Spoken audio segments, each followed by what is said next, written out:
I was doing 47 in a 35 when I saw the lights. My hands went numb on the wheel, not because I was speeding, but because of what was waiting for me at home. Another expense we couldn't afford, another fight with Lauren about money, another crack in a marriage that was already splitting at the seams. But before we go any further, hit that subscribe button right now, because what this police officer said to me changed everything I thought I knew about my life. And drop a comment telling me where you're watching from. I need to know I'm not alone in this. The officer who walked up to my window wasn't what I expected. She was young, maybe late 20s, with her hair pulled back tight and eyes that looked like they'd seen too much too soon. She asked for my license and registration with a voice that had no emotion in it. Professional, distant. I handed them over with shaking hands. She walked back to her cruiser. I watched her in the mirror, my heart hammering. $60 ticket, maybe $80? That was grocery money. That was the electric bill we were already late on. That was Lauren's face when I walked in the door, that look of disappointment she'd perfected over the last 2 years. We used to be different. Lauren and I used to laugh about being broke. We used to stay up late, making plans, dreaming about the life we'd build. But somewhere between the miscarriage and my dad's funeral and the medical bills that never stopped coming, we had stopped dreaming. We had started surviving, and surviving doesn't leave much room for love.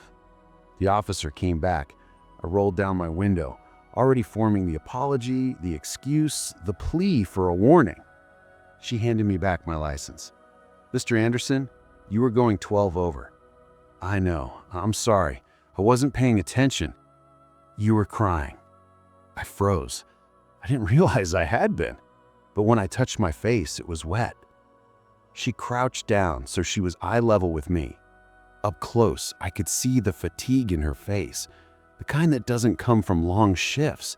It comes from carrying weight that isn't yours to carry. "Are you okay?" she asked.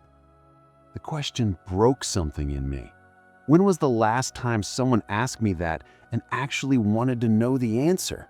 When was the last time Lauren looked at me like I was anything other than a disappointing stranger she'd made the mistake of marrying? "I'm fine," I said. The lie tasted like rust. She studied me for a long moment. Then she did something I'll never forget. She tore up the ticket right there in front of me, ripped it in half and shoved it in her pocket. "Go home," she said. "Whatever's waiting for you there, talk about it. Don't run from it." I should have said thank you. I should have driven away grateful. But instead, I heard myself say, "It won't help. Talking doesn't fix broken things." She stood up, and I thought that was it. But then she leaned back down and said the words that would haunt me for months. "If you weren't married, I'd add my number to that ticket, because you look like someone who forgot what it feels like to be seen." Then she walked away. I sat there in my car, hands still on the wheel, trying to process what just happened. Was she flirting with me? Pitying me? I looked in the rearview mirror and saw what she saw. A 34-year-old man with hollow eyes and shoulders that curved inward like he was trying to disappear. I drove home in silence. The whole way, her words played on repeat.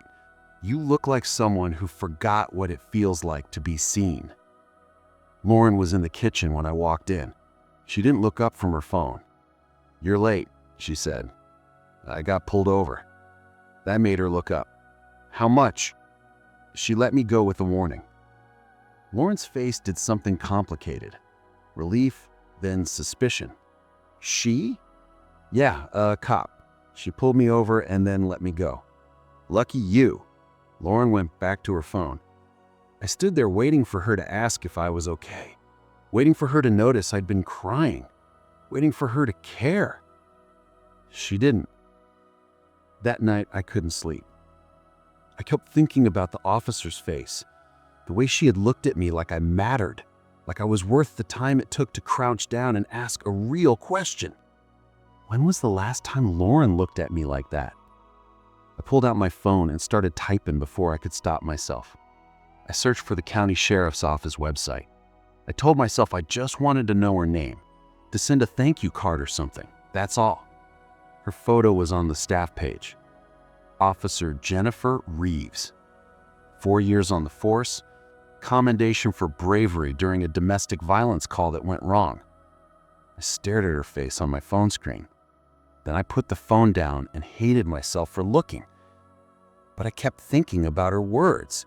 If you weren't married. What did that mean? Why would she say that to a stranger? The days blurred together after that. Lauren and I moved around each other like ghosts, haunting the same house. We talked about bills and schedules and whose turn it was to take out the trash. We didn't talk about the silence that had grown so thick. Between us, you could choke on it. 2 weeks later, I got pulled over again. Different road, different day, but the same cop.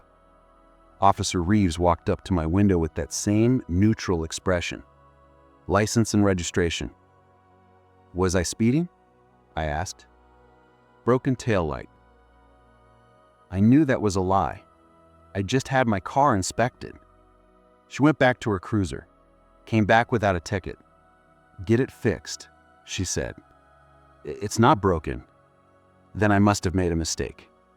She started to walk away. Wait, why did you pull me over, really? She stopped, turned around.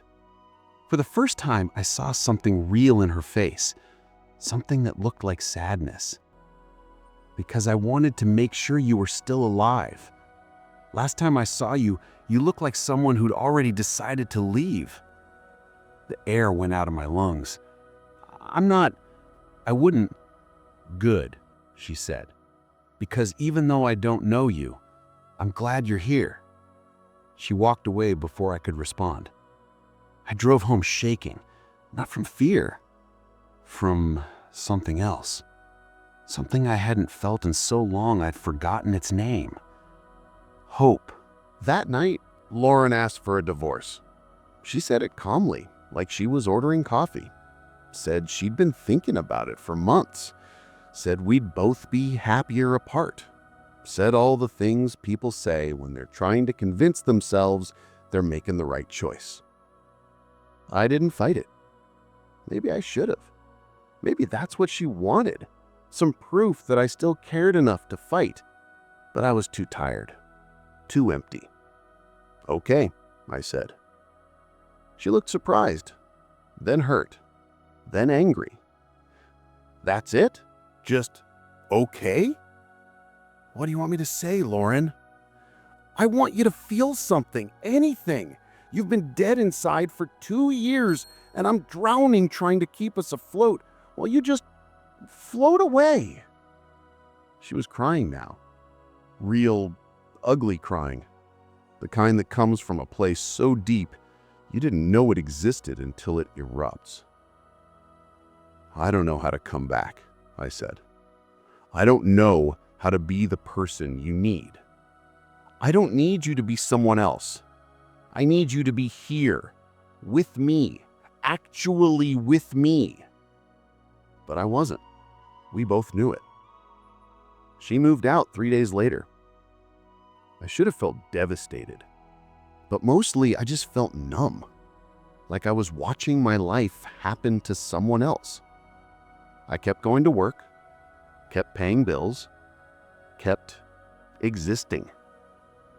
And then, a month after Lauren left, I saw Officer Reeves at a coffee shop. She was out of uniform, wearing jeans and a sweater that made her look younger, more vulnerable. She was alone, staring at her laptop screen, with an expression I recognized, the face of someone trying to outrun their own thoughts. I should have walked away, should have left her in peace. Instead, I walked over. Officer Reeves? She looked up, startled.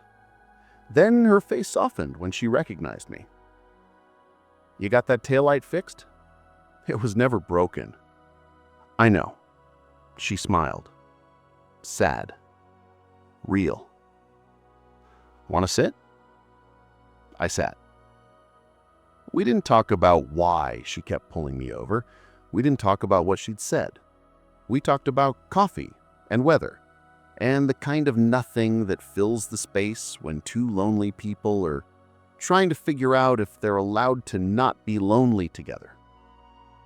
Then, out of nowhere, she said, "My husband died 3 years ago."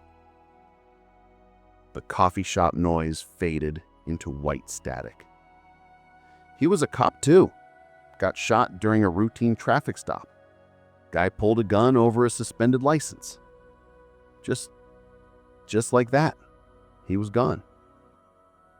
I didn't know what to say. After he died, she continued, I kept working, kept doing traffic stops. Everyone thought I was brave, dedicated, but really I was just looking.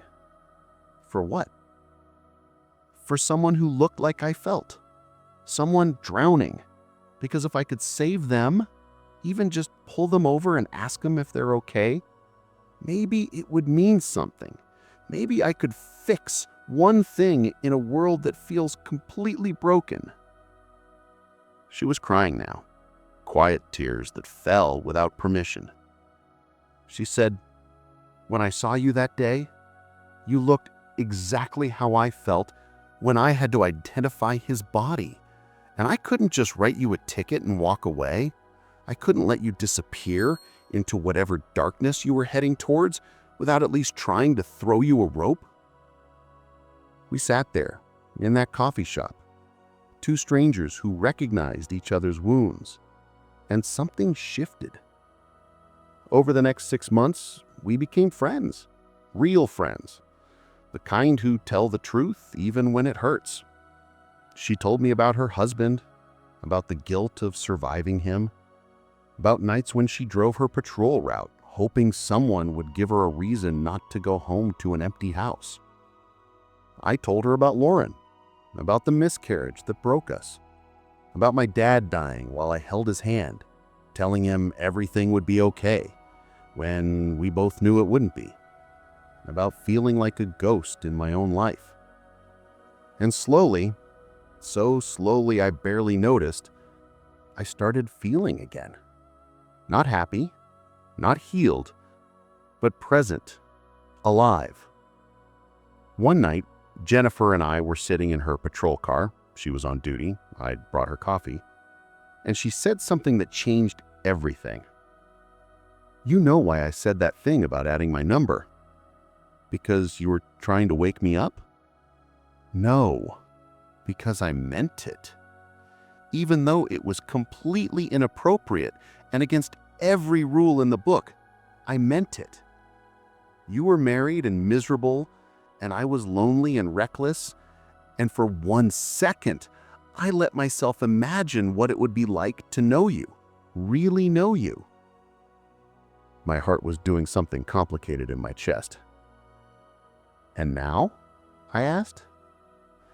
"Now you're not married, and I'm still lonely. But you're also my friend, and I don't want to lose that by wanting more." I looked at her, really looked at her, saw the scars under her brave face, saw the way she carried her grief like a backpack she couldn't put down. I said, "What if we could be friends who also want more?" She smiled, small and scared and hopeful. "Then I'd probably add my number for real this time." So she did. We took it slow, spent months just being two broken people, learning how to be whole. She taught me that grief doesn't have an expiration date. I told her that it's okay to let new people into spaces where old love used to live. And here's the twist you didn't see coming. Last week, I ran into Lauren at the grocery store. She looked good, happy. She was with someone new, laughing at something he said. And when she saw me, she didn't look angry or sad. She looked relieved. "You look different," she said. "So do you." "I'm sorry," she said, "for how I ended things, for giving up." "You didn't give up," I told her. You let go of someone who'd already left. That's not giving up. That's survival. She cried a little, hugged me, told me she was glad I found my way back. And I realized something standing there in the cereal aisle. Jennifer didn't save my life that day she pulled me over. She just reminded me it was worth saving. Now, drop a comment telling me about a moment when a stranger saw something in you that you couldn't see in yourself, because I guarantee you're not alone. The lesson here isn't about finding love after loss. It's about this. Sometimes the people who save us aren't the ones we expect. Sometimes they're strangers in uniform who see us drowning and throw a rope anyway. And sometimes the bravest thing you can do is grab that rope, even when you don't think you deserve to be saved. Before you go, hit that subscribe button if this story made you feel something real, because we're all just walking each other home, and I want you on this journey with me. The real surprise?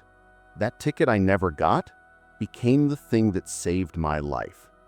And the woman who didn't write it became the person who taught me how to live again.